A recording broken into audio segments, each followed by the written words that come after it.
நடத்தப்படுகிறது. இந்த இணைய அலக்கற்றையை ஏலம் எடுக்கும் நிறுவனங்கள் அதை தங்கள் பிராட்பேண்ட் மூலமாகவும் டவர்கள் மூலமாகவும் வீடுகளுக்கு இணையமாக வழங்குகின்றன.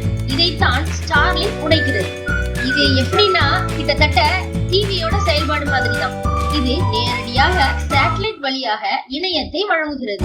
இந்த திட்டத்திற்கு ஸ்டார்லிங்க் இன்டர்நெட் சேட்டலைட்ஸ் என்று பெயர் வைக்கப்பட்டுள்ளது.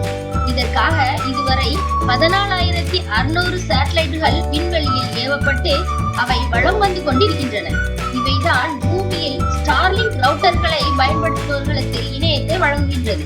இதன் மூலம் உலகம் முழுக்க மூளை முடுக்கெல்லாம் இணையத்தை வழங்க ஸ்பேஸ் எக்ஸ் முடிவு செய்துள்ளது. 400 செயற்கைக்கோள்கள் மூலம் அடிப்படை இணைய சேவையும் 800 செயற்கைக்கோள்கள் மூலம் வேகமான இணைய சேவையையும் ஸ்பேஸ் எக்ஸ் வழங்கும். தற்போது உலகிலேயே அதிக செயற்கைக்கோள்கள் கொண்ட தனியார் நிறுவனம் என்ற சிறப்பை ஸ்பேஸ் எக்ஸ்